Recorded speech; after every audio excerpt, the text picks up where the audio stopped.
ისტორიკოსები არიან ჩვენი გადაცემის სტუმრები, გუშინ დასრულდა, შეიძლება ასე ითქვას, უკვე დასრულდა ღონისძიებები, რომლებიც მიეძღვნა დამფუძნებელი კრების გახსნის 100 წლის თავს, დასრულდა თეატრალური წარმოდგენით რუსთაველის თეატრში რობერტ სტურუას წარმოდგენით, რომელსაც ერქვა ბედი ქართლისა. წესით ალბათ ჩვენი სტუდიის სტუმრები თეატრცოდნეები უნდა იყვნენ, მაგრამ ვიცი რომ თეატრცოდნეები გუშინ არ დაპატიჟეს ამ ღონისძიებაზე, დაპატიჟეს ძირითადად პარლამენტარები, მთავრობა, ფორმალური და არაფორმალური ლიდერები და ისტორიკოსებიც იყვნენ, იმიტომ რომ საბჭოთა წარსულის შენ როგორც ლიტერატურის მუზეუმის დირექტორი ლაშა ბაქრაძე და ირაკლი ხვადაგიანი ალბათ როგორც მაინც საბჭოთა წარსულის კვლევის ლაბორატორიის ერთ-ერთი მთავარი კაცი. ხო, საბჭოთა წარსულის კვლევის ლაბორატორიამ ძალიან ბევრი რამე გააკეთა იმისათვის რომ მომზადებულიყო ეს ღონისძიებები. პრინციპში წლის განმავლობაში არაერთი საინტერესო გამოფენა ნახეთ, კონფერენცია. ჩვენ მქონდა გუშინ გამოფენის გახსნა და ერთად გავაკეთეთ. პრინციპში კი ვამბობ რომ დასრულდა თქო, მაგრამ არა, ვისაც აინტერესებს, მე მგონია საკმაოდ საინტერესო გამოფენა ჩვენთან ლიტერატურის მუზეუმში ნახავს სწორედ ირაკლის. მაგრამ სიმბოლურად ალბათ მაინც დაგვირგვინება იყო გუშინ რუსთაველის თეატრში. პირველ არხზე გავიდა ჩანაწერი, დევს ეს ჩანაწერი, იმედია კიდევ იდება და იმედია არ მოხსნიან, მათ შორის არც ჩვენი გადაცემის შემდეგ, ასე რომ მე პირადად არა ვარ იმ როლში, რომ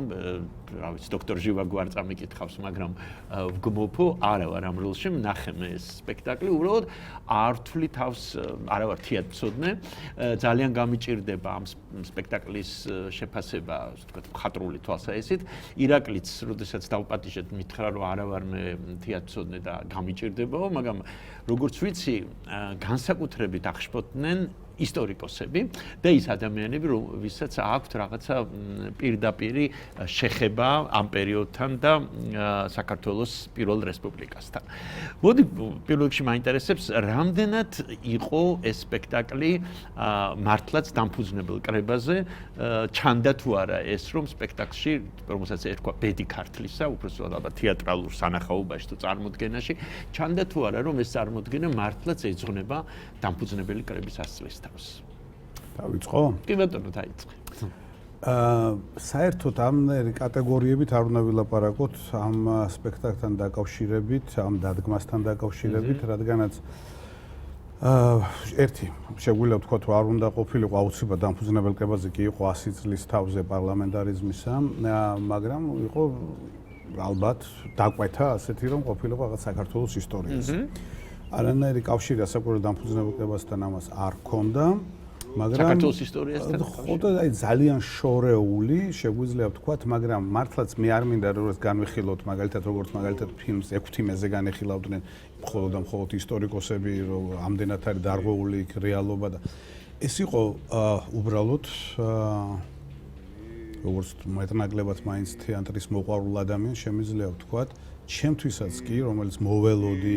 რომ ეს იქნებოდა რაღაცა პათეტიკური, იქნებოდა ცოტა არ იყოს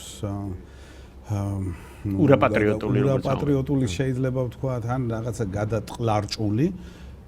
ყოველგვარ ზღვარს გადაცილებული იყო, რაც გუშინ ნახეთ. აი დღეს დავწერე კიდეც ეგრეთ წოდებულ სოციალურ ქსელში, რომ კეთილსა და ბოროტს გაღმა იყო თქო.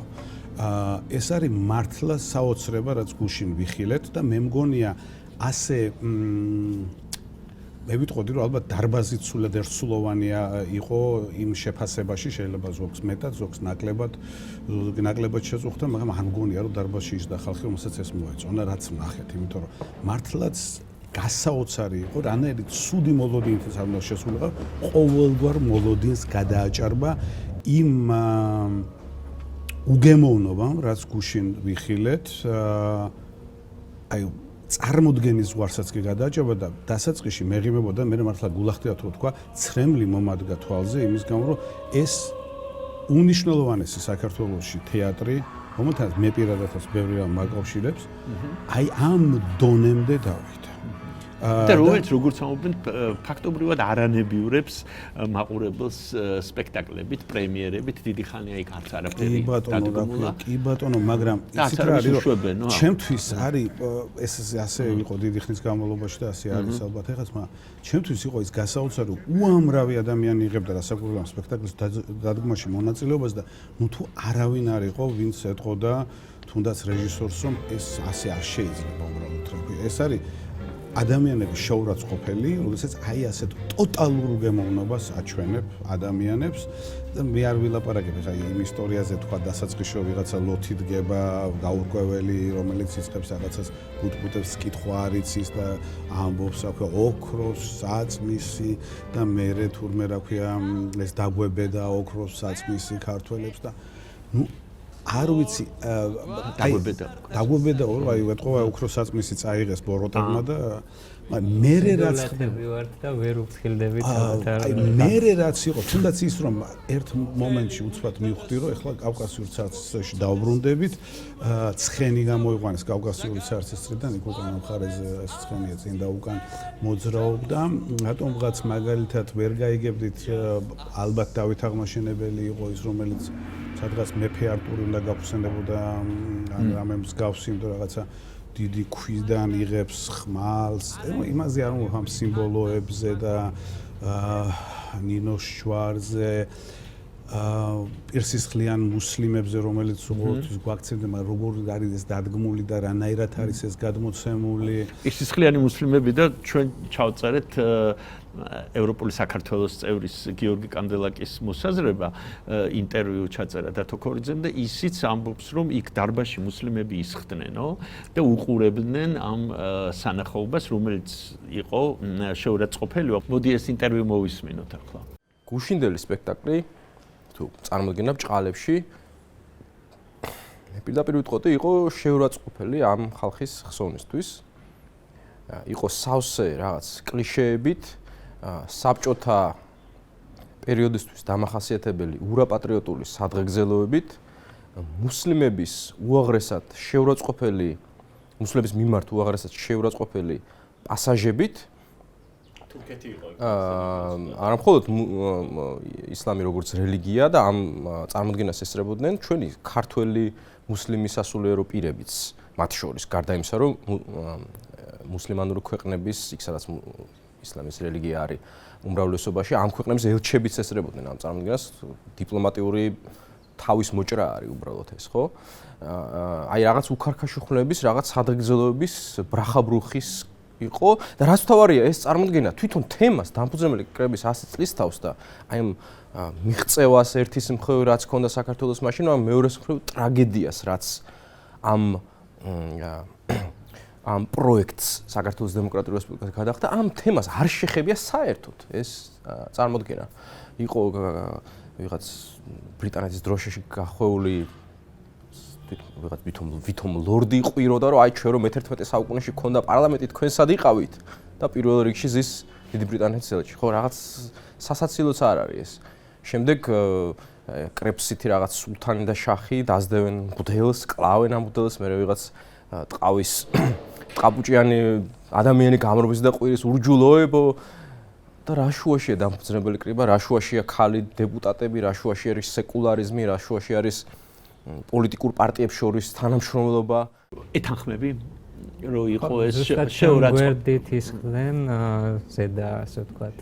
იარუსზე მუსლიმი სასულიერო პირები და მე მერჩივნა როგორც ვიტყოდი რომ მიწარო გამისკდეს ესეთი სურვილი მქონდა იმდენად უხერხული და ამასდენ შეურაცხყოფელი იყო. ეხლა ყოველთვის ძალიან უხერხულად გქნობა ეხლა თავს რომ მაინც მივექანები თეატრალური კრიტიკისკენ. ხო, უბრალოდ მესმის რომ ხელოვნებას არ მოითხოვება რომ იყოს კორექტული, შეიძლება ეს იყოს შოკის მომგვრელი, გამაღიზიანებელი, ასე შემდეგ, მაგრამ ამის მიუხედავადაც კი ეს მაინც არაფერში არ ჯდებოდა. ეს იყო აი ყველაზე მძიმე, ბნელი, უკულტურო სტერეოტიპების გათამაშება სცენაზე, რომლის მიზანიც კი არ ჩანდა. რატო? ანუ რა მიზანს ემსახურება ეს? რას ვამბობთ ამით, ხო?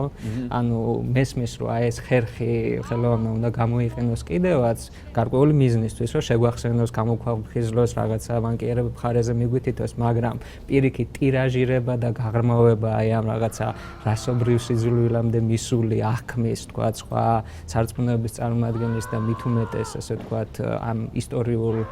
კლიშეში ჩასმა, ამის იყო აი, არ ვიცი. ესე იგი, მაინც უფრო პიეს დრამატურგიის პრობლემა არის, როგორც მე ვხედავ, ვიდრე რეჟისურის უფრო. არა, თუ ეს კლიშეები იყო. არა, კლიშეები იყო თავისთავად ცხადია რაღაც ძალიან პრიმიტიულ დონეზე, მაგრამ აი ამ ჭრილში ეს დანახო ამის პოლიტკორექტული და არ ემორჩილება ამნაირ ჩვეულებრივ რაღაცა გარკვეულ სტანდარტებს. თავისთავად ცხადია რომ არ იყო, მაგრამ აი მე შემიძლია ვთქვა რომ კი, რა ქვია, შეგვიძლია აჩვენო რაღაცა მტერი,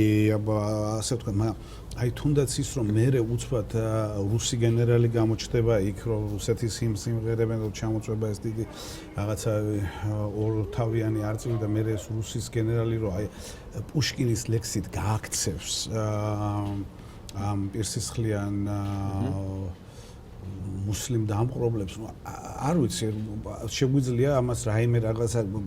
ამ განზომილებებით ვილაპარაკოთ ამაზე ისინი ველურები არიან და ამას პუშკინი მოაქვს ხო ესეც უკულტურაა და ასე შემდეგ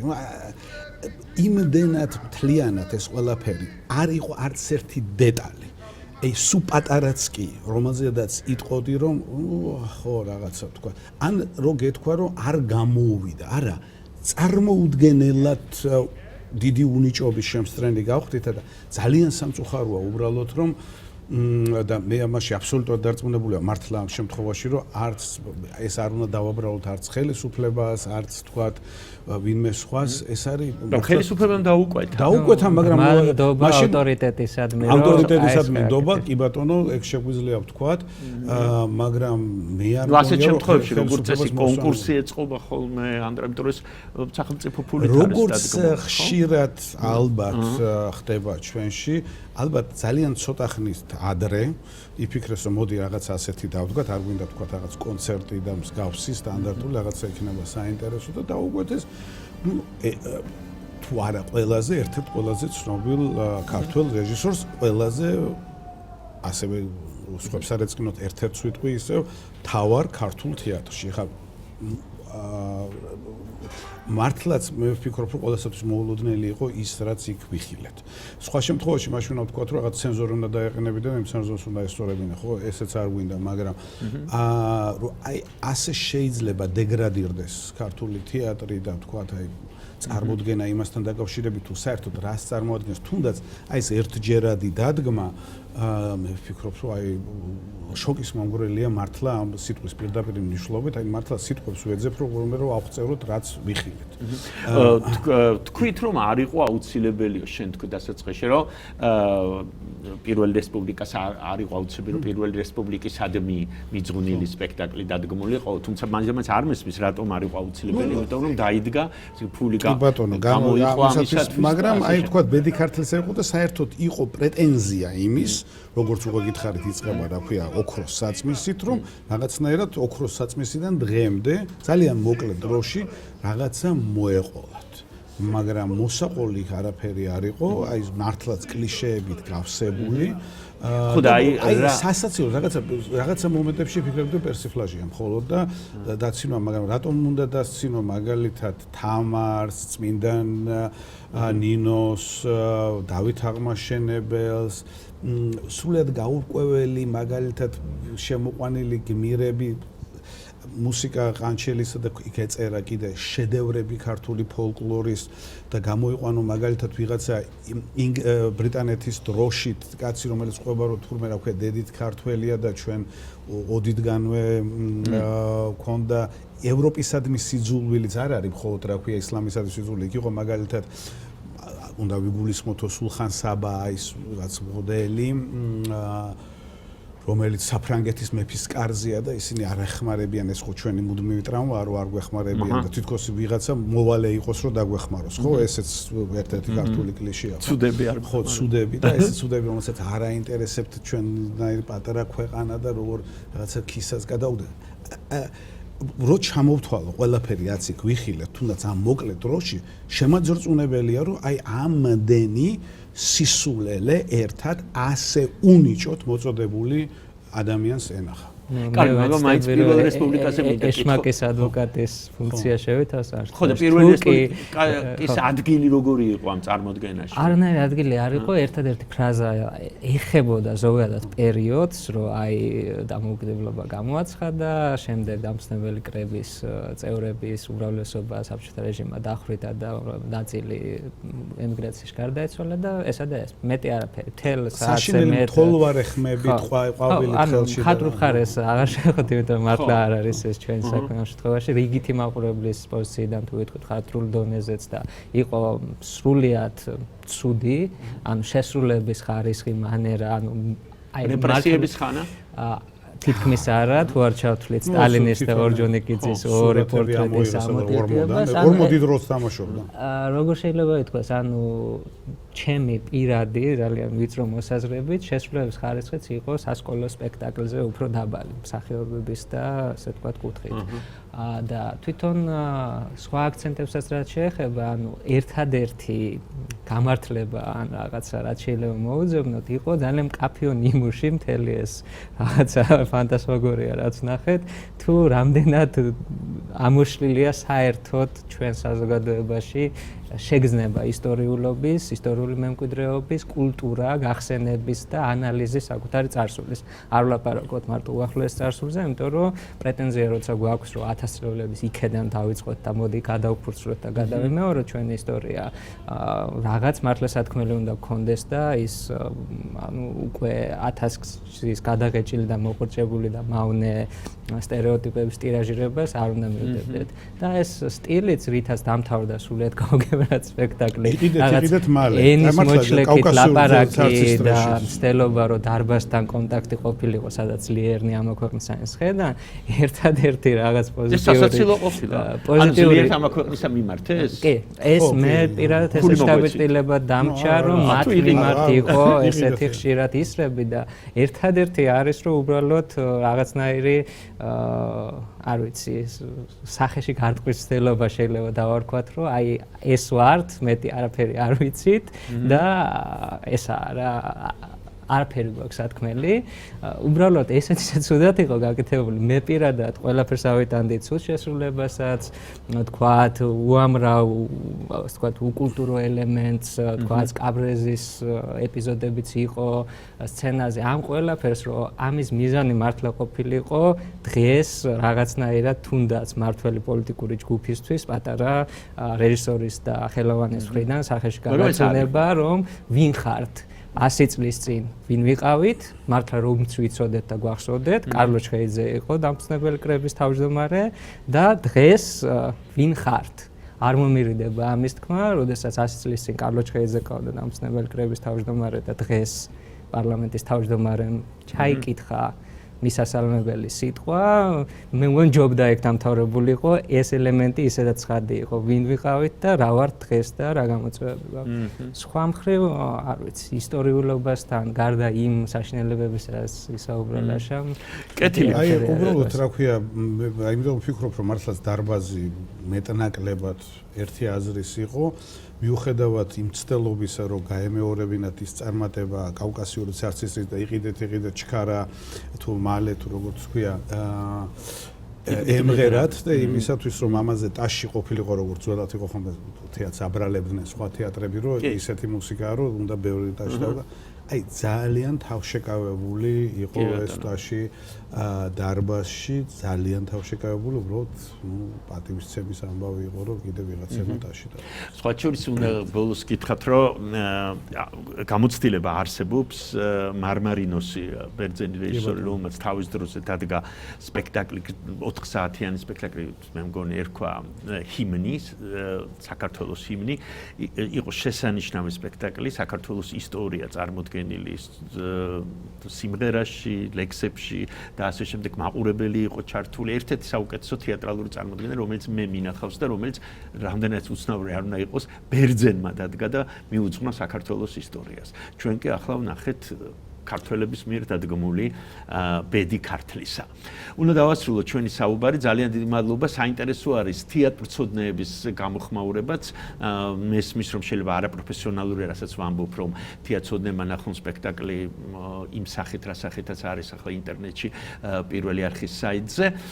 და შემდეგ შეაფასონ, მაგრამ არ ვიცი აპირებენ თუ არა კიდევ ითამაშონ ბედი ქართლისა, შეიძლება აპირებენ თუ აპირებენ